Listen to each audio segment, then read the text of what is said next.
Right, hello everybody, and we're here this evening to do a presentation on and celebrating World Spine Day today. And I'd like to introduce my colleague Anna, who's going to be going through the presentation for us. Anna's an excellent chiropractor. She's done her master's degree in chiropractic at Bournemouth Chiropractic College, is that right, Anna? ACC. She's registered with the General Chiropractic Council.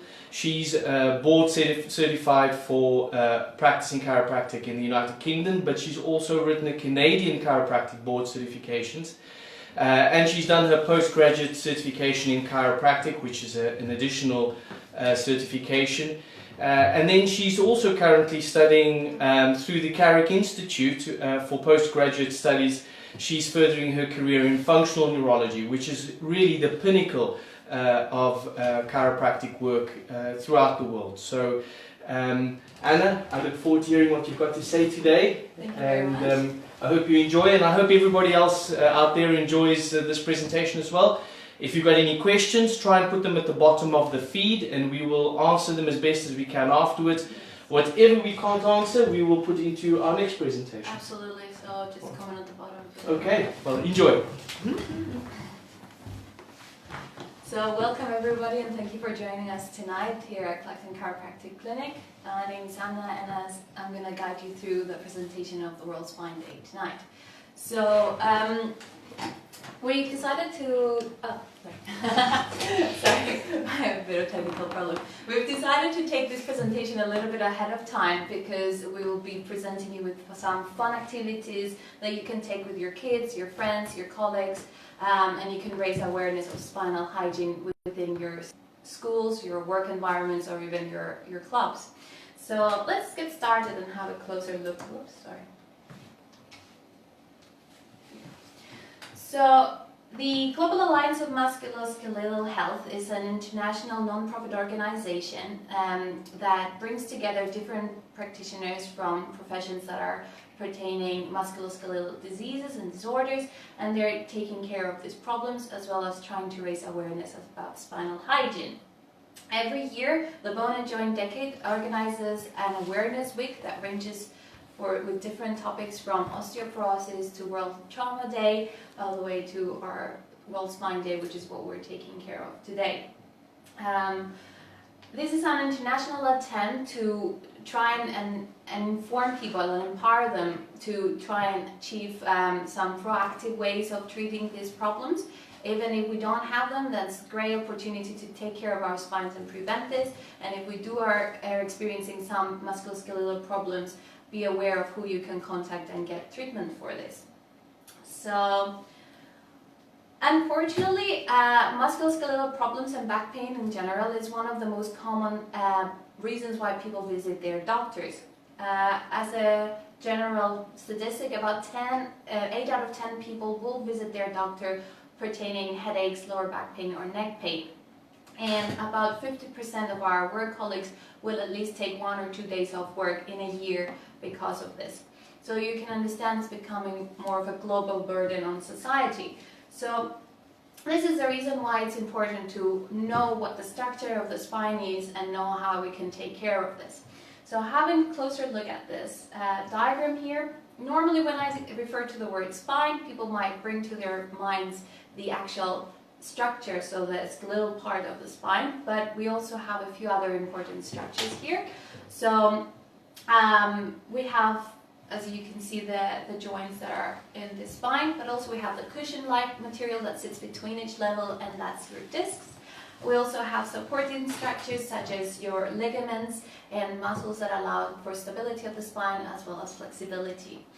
Last but certainly not least is our nervous system, which is housed within the spinal column, and it gives a pair of nerves as they exit through every level all the way down to our lower back, and these can innervate our abdomen and abdominal organs, our limbs, and our legs. So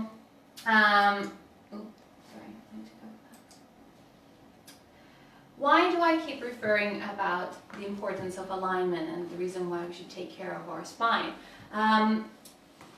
Posture is really important because this is how we preserve energy. So if we can eliminate the energy of expenditure, then we can concentrate on more specific things such as sports activities, concentrate at work or our homework, and definitely improve our quality of sleep. And that's something we're all needing to improve on.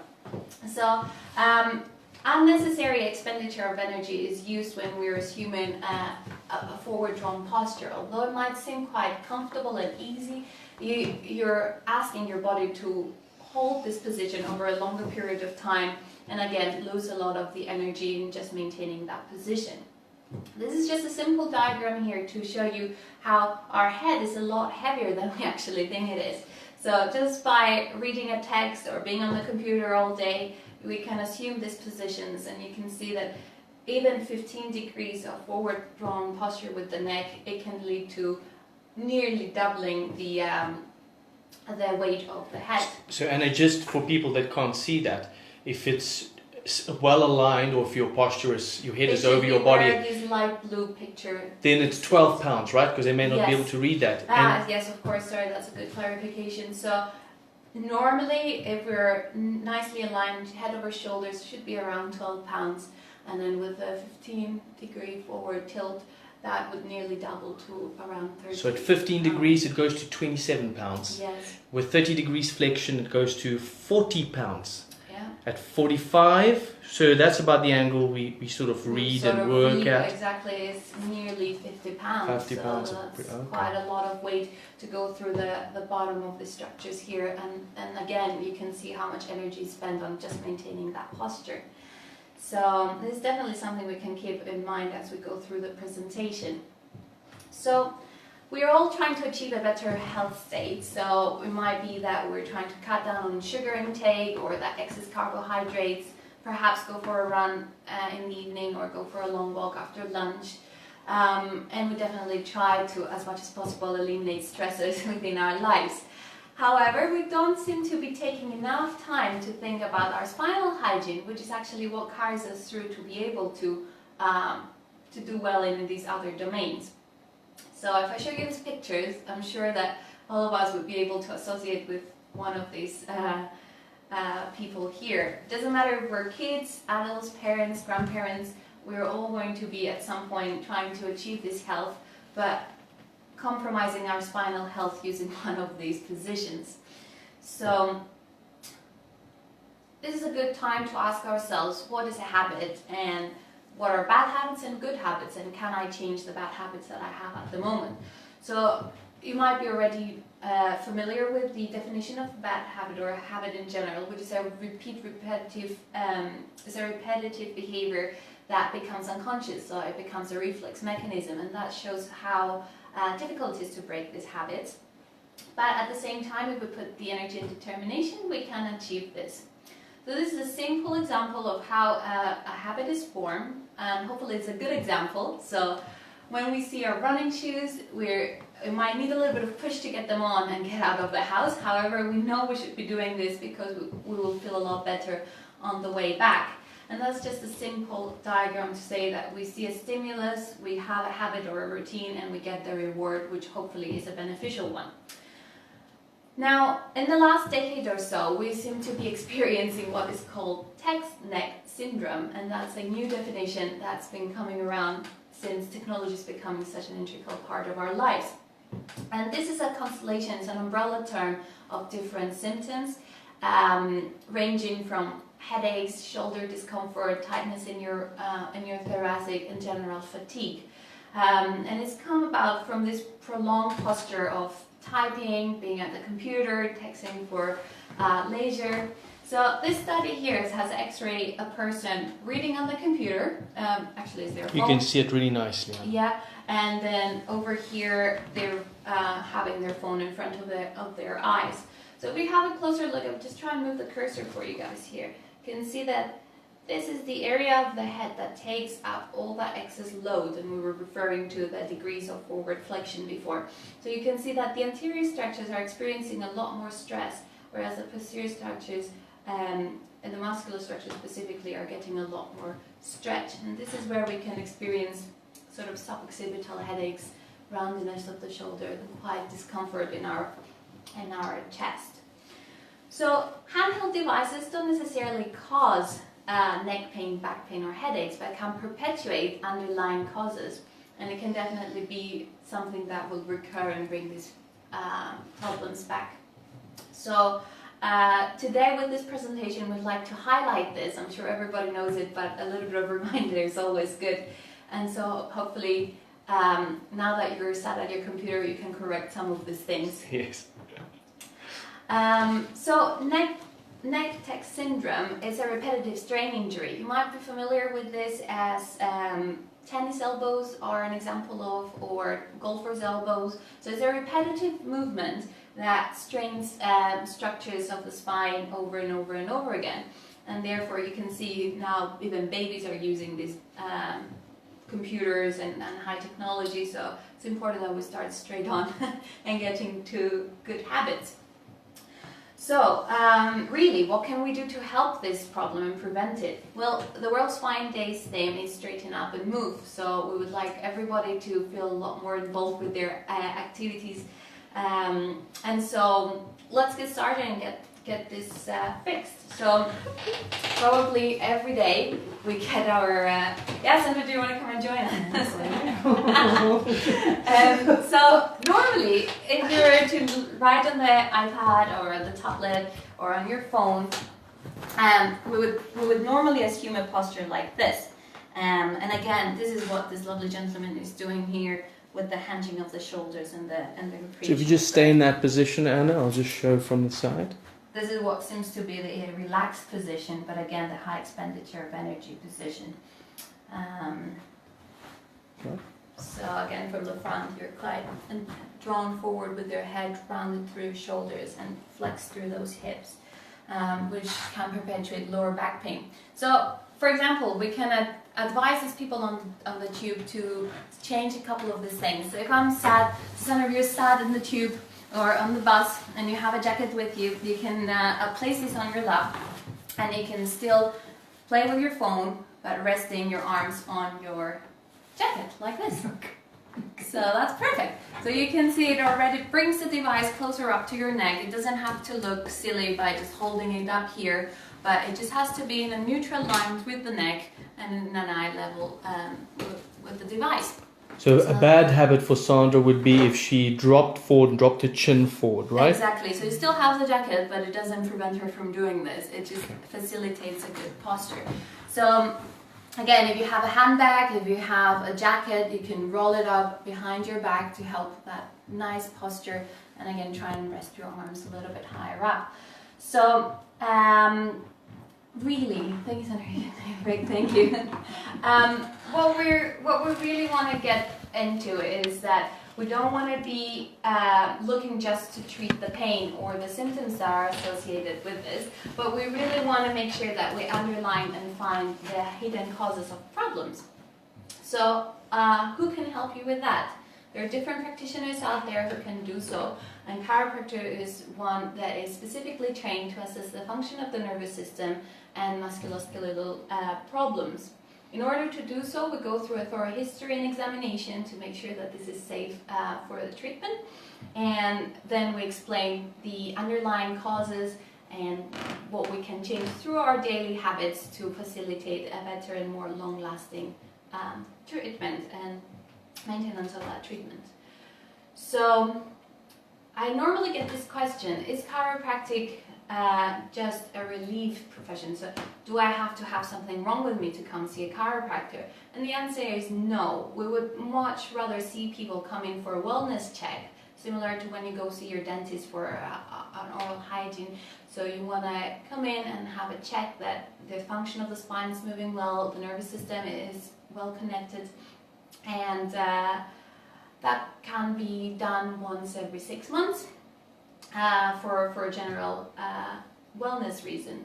Of course, you can see through this pyramid, there are different levels you can use a chiropractor for, and it can be used for immediate relief of symptoms. But we would like to, with this initiative of World Spine Day, try and see people coming in to see us with higher up Greater degree of function, right? Exactly, yes. So if you would like Wayne and Sunny to come in, today I would like to invite you, we had enough time on the computer, we'd like to invite you to come up and stand with us and have a go at the spinal hygiene exercises. Should we just move our So Anna, chairs you're away? just going to go through some exercises with us now, is that right? Yes, so this is the World Spine Day leaflet, which is called Straighten Up and Move. And there is constituted of 4 different exercises that are simple. You can keep them in your office, you can keep them at school. And every time you feel your shoulders migrating to your ears is a good time to start doing them. So if you guys move a bit closer to each other, then we can, there we go. Okay, Alright, good. okay. So first we're going to start with the inner winner. What you want to do is, so if you want to do it facing So it's way, called the inner it's winner. called the inner winner. Okay. So what we're going to do is you're going to face this way. So you're going to pull your shoulders back and down, Sandra, and then you're going to try and tuck your chin in slightly there. That's it. And then you should feel a nice gentle pull all the way down through your spine. So in this position, we're just going to turn our palms out to face forward like this. Excellent. And we're just going to take a couple of nice breaths in and out. So from this position, we're going to continue into our second exercise, which is the eagle. So from there, Sandra, we'd like to move our arms to the side, all the way above the head, and then coming down. So you want to start using the shoulder blades in here. So while you bring them above, take a nice breath in, and then bring them all the way down. So you're breathing in on the way up. So you're breathing in on the way up, you're squeezing the shoulder blades down, and then you're releasing on the way out. Okay, This lovely. is called the eagle. The eagle. So the third So the first one is the inner winner. So you always start with the inner winner and tuck the chin in, bring the palms out, breathe in this position, and then you continue into your eagle by bringing your arms up and then exhaling on the way down. So this third exercise is called the butterfly. So the butterfly is done by bringing our fingers together like so, interlocking our digits and bringing our hands behind our head. So from here, you're going to gently look up to the ceiling and try and keep your elbows out and away. That's it. And it should create a nice little stretch for the suboccipitals, these muscles that are constantly texting. So same thing between your shoulder blades, pulling down and out. Again, have a couple of breaths through there. Excellent. And you can relax. Last but not least, we need to take care of the side muscles through here, especially if they're supporting us through sitting all day. So we're going to perform the hummingbird. So we're going to bring the arms to the side, pull the shoulder blades down together. What is this one called? The hummingbird. Hummingbird. So we're going to perform circular movements through the shoulder blades, so getting them to mobilize through the shoulder blades. Once we're happy with this position, we're going to start tilting towards the right. That's it, so engaging the lumbar muscles and then moving towards the left. Again, engaging the lumbar muscles.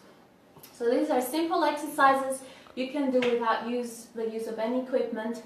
You can do them when you're at work, when you're at home, you come back from school with a lot of tension type headaches. These are some exercises you can do to alleviate immediately some of this discomfort. Great. So thank you, Sandra. Thank you, Sandra.